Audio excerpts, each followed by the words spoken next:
She's just completing her first term of service, and she's been very productive.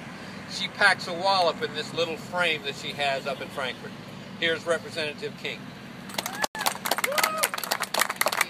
Good morning and welcome to Danville, Central Kentucky. As members of the Heritage Foundation, my husband and I, Carrie and I, are so thrilled that the Family Research Council and the Heritage Foundation have made Danville part of your stop. So welcome, and thank you, Mr. Ostrander, for including me in today's press conference. I'm a woman of action. I would much rather give myself and you all a job to do and a task to perform than to just sit around and idly talk. So we are all in Danville today for the debate. I mean, we all know that. So last night and this morning I created two little acrostics, one with what I think are the pressing issues for this election. Let's start with D of debate. Debts and deficits. Those are so overbearing on the family, our businesses, and our governments.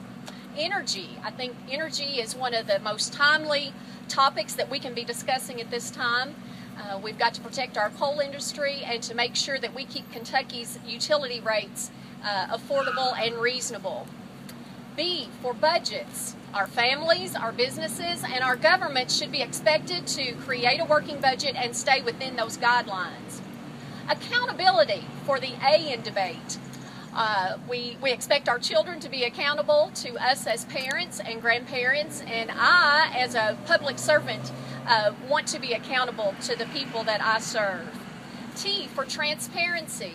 Last year in the 2012 session of the Kentucky General Assembly, I put forth a House bill that simply called for a roll call vote on all fiscal measures.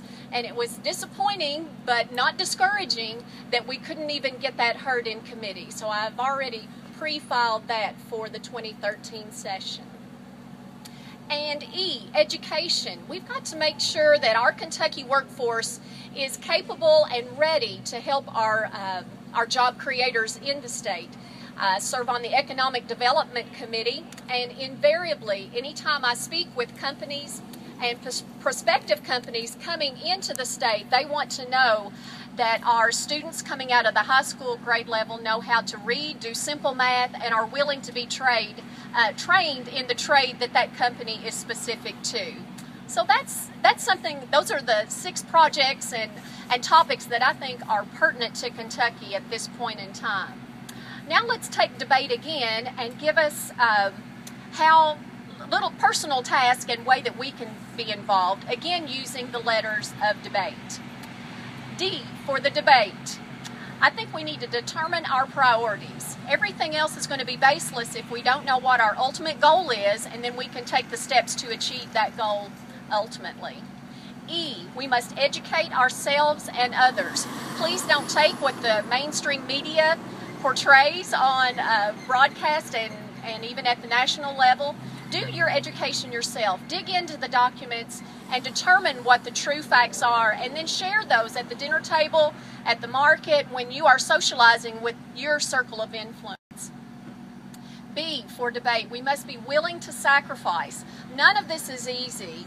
Carrie and I have literally put our lives on hold for the sake of our children and grandchildren, and it's not going to be easy. It's going to be a sacrifice. But the B in debate, we have to be ready to make that sacrifice. A, in debate, we have to take an active role. We can't sit at home and talk to each other that are like-minded folks. We have to actually get out and take an active stand.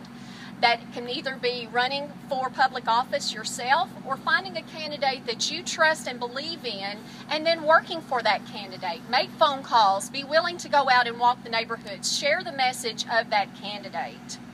T, and I'm learning this one on my feet itself. We've got to be ready to tough it out.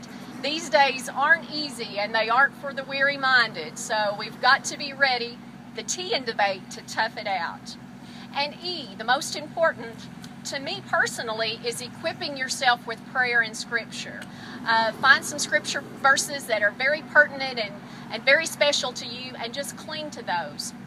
My personal favorite for my public service work is Psalm 91:1. and it just talks about God being in the front and me resting in His shadow. And that teaches me two lessons that I try to cling to every day. One, I'm going to be okay, and you all as constituents in Kentucky will be best served if I'm in the shadow and God is leading my work and trying to keep me from making as few mistakes as possible. And two, I'll be okay